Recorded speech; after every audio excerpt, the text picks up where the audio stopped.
मैं नदीम आप सभी का अपने YouTube channel English tree classes पे स्वागत करता हूं।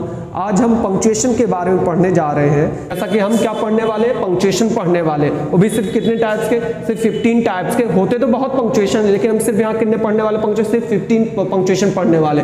ओके, तो पहले नंबर का जो हमारा पंक्चुएशन है उसे हम नॉर्मली किस नाम से जानते हैं, स्लैश के नाम से जानते हैं। किस नाम से जानते हैं, स्लैश के नाम। लेकिन ये कंप्यूटर लैंग्वेज है। स्लैश क्या है, स्लैश बैक स्लैश, ये क्या कंप्यूटर लैंग्वेज। इंग्लिश में ये क्या होता है, ऑब्लिक होता है। इंग्लिश में क्या होता है, ऑब्लिक। और इसका जो सेंस होता है, मीनिंग होती है, वो क्या होती है, या। जैसे एग्जांपल अगर हम देख लें, Mohan oblique Sohan is coming, Mohan या सोहन आ रहे हैं। उसके बाद जो सेकंड नंबर का जो हमारा पंक्चुएशन है उसे हम क्या बोलते हैं, क्वेश्चन मार्क। वो क्या है, क्वेश्चन मार्क। क्वेश्चन मार्क का हम यूज ज्यादातर इंटरोगेटिव सेंटेंस में करते, ज्यादातर क्या, हमेशा इंटरोगेटिव ही सेंटेंस में यूज करते हैं। जिस सेंटेंस में हम यूज कर लेंगे वो सेंटेंस क्या हो जाएगा, इंटरोगेटिव हो जाएगा। जैसे एग्जांपल के तौर पे आर यू हैप्पी, हमने यहाँ पर क्वेश्चन मार्क यूज कर दिया तो इसका मतलब ये इंटरोगेटिव सेंटेंस है, इसमें आपसे इंटरोगेट किया जा रहा है। ओके, जो थर्ड नंबर का हमारा पंक्चुएशन है वो क्या है, फुल स्टॉप। वो क्या है, फुल स्टॉप है। इसे नॉर्मली हम फुल स्टॉप के नाम से जानते हैं। जो इसका रियल नेम है उसे हम क्या है, उसे हम किस नाम से जानते हैं, पीरियड के नाम से जानते हैं। किस नाम से जानते हैं। और फुल स्टॉप का यूज सेंटेंस के एंड में किया जाता है ताकि हम वहां पर रुके पूरे तरीके से। एग्जांपल देख ले, ही इज हियर, तो हमने यहां पर किसका यूज कर दिया, फुल स्टॉप का यूज कर दिया।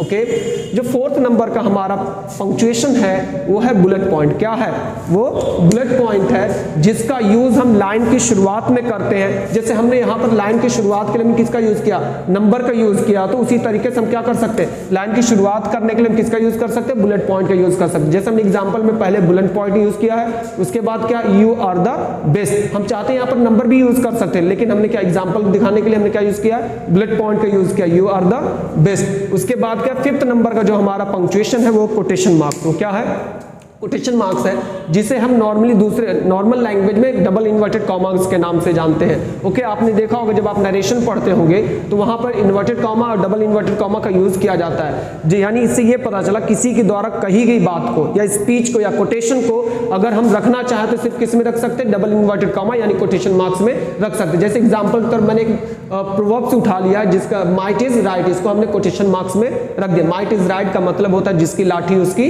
भैंस। ओके, जो सिक्स्थ नंबर का हमारा पंक्चुएशन है वो क्या है, एक्सक्लेमेशन मार्क।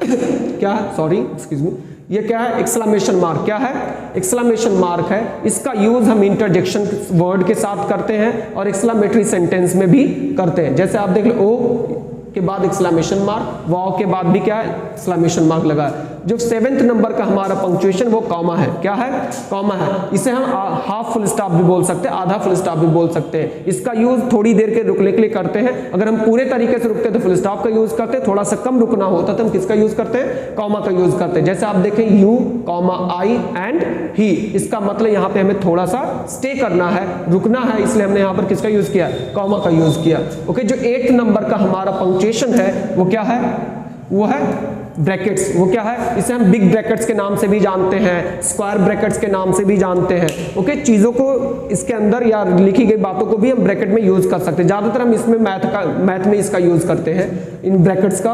ओके, जो 9th नंबर का पंक्चुएशन है उसे हम नॉर्मली किस नाम से जानते हैं, करली ब्रैकेट के नाम से जानते हैं। किस नाम से जानते हैं, करली ब्रैकेट्स के नाम से जानते हैं। लेकिन इसकी जो रियल नेम इसका है, इंग्लिश में ये मैथ का वर्ड हो सकता है लेकिन इंग्लिश में इसे हम क्या बोलते हैं, ब्रेसेस बोलते हैं। क्या बोलते हैं, ब्रेसेस बोलते हैं। और जो 10th नंबर का हमारा पंक्चुएशन है उसे हम क्या बोलते हैं, स्मॉल ब्रैकेट बोलते हैं। क्या बोलते हैं, स्मॉल ब्रैकेट बोलते हैं। वो भी मैथ में बोलते हैं और भी नॉर्मली हम बोलते हैं स्मॉल ब्रैकेट। लेकिन जो इंग्लिश में इसका नाम है वो क्या है, पैरेंथेसिस। क्या है, पैरेंथेसिस। आप पेरेंट्स से रिलेट करके याद कर सकते हैं। क्या है, इसे हम पैरेंथेसिस बोलते हैं। जो 11th नंबर का हमारा पंक्चुएशन है वो यहाँ पर आपको 3 डॉट दिख रहा होगा। देखें, आप ध्यान से देखें, यहाँ पर क्या दिख रहा है, 3 डॉट दिख रहा है। इसे हम इंग्लिश में क्या बोलते हैं, एलिप्सिस बोलते हैं। क्या बोलते हैं, एलिप्सिस बोलते हैं। इसका मतलब किसी चीज को शार्ट करने के लिए यूज किया जाता है। इसका यूज हम कब करते हैं, जब किसी चीज को शार्ट करना, जैसे ऊपर बहुत सी चीजें लिख दी गई, हम फिर से वो नीचे नहीं लिखना चाहते तो हम क्या लिख सकते हैं, थोड़ा सा लिख के उसके बाद हम 3 डॉट का यूज करते हैं। आपने देखा भी होगा 3 डॉट का यूज किया जाता है, तो ये उसे हम क्या बोलते हैं, एलिप्सिस बोलते हैं। जो 12th नंबर का हमारा पंक्चुएशन है वो क्या है, कोलन है। वो क्या है,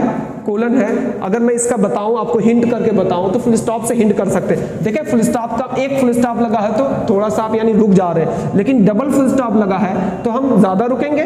यानी अगर कोई पूछे आपसे कि सबसे ज्यादा कौन सा पंक्चुएशन स्टे लेता है, वो क्या है, वो कोलन है। वो क्या है, कोलन है। तो यानी कोलन जहां कहीं भी हो सबसे ज्यादा वहां पर रुक सकते हैं। जैसे एग्जांपल मैंने हेडिंग दी तो हम नाउन के बाद कोलन लगा सकते हैं, नाउन के बाद बाद हम क्या लगा सकते हैं, नाउन। अगर हम चाहें तो फिर यहाँ पर नाउन द नंबर कर सकते हैं, यानी हम क्या पढ़ने वाले हैं, नाउन के नंबर पढ़ने वाले, नाउन के क्या पढ़ने वाले, नंबर पढ़ने वाले। जो 13 नंबर का हमारा पंक्चुएशन है वो है सेमीकोलन। वो क्या है, दोनों एक जैसे हैं, इसमें ज्यादा होता है, इसमें जो हमारा 14 नंबर का पंक्चुएशन है वो क्या है, हाइफन है। वो क्या है, हाइफन है। इसका यूज हम किस चीज के लिए करते हैं, इसका यूज हम वर्ड को कनेक्ट करने के लिए करते हैं। किसके लिए करते हैं, वर्ड को जोड़ने के लिए करते हैं, या तो वर्ड को कनेक्ट करने के लिए करते हैं। या एग्जांपल के तौर पे आप देख सकते हैं डॉटर इन लॉ, ये सब बीच में क्या लगे हुए हैं, ये हाइफन लगी, ये क्या लगा, हाइफन लगा, ये भी क्या लगा, हाइफन लगा। अगर मैं एक और एग्जांपल आपको बता दूं, जैसे मुझे डॉटर ही लिखना हो, आपकी ये लाइन यहाँ पर खत्म हो गई, आपकी लाइन यहाँ पर क्या हो गई, खत्म हो गई, तो सबसे पहले आप क्या यूज करेंगे, उस लाइन में क्या यूज करते हैं, हाइफन यूज करते हैं। फिर दूसरी लाइन में आप यही लिख सकते हैं, इसका मतलब कि जो ये HTER आया वो डॉटर से ही रिलेटेड था, क्योंकि हमने यहाँ पर किसका यूज किया, हाइफन का यूज कर दिया। ये दोनों वर्ड को क्या कर देगा,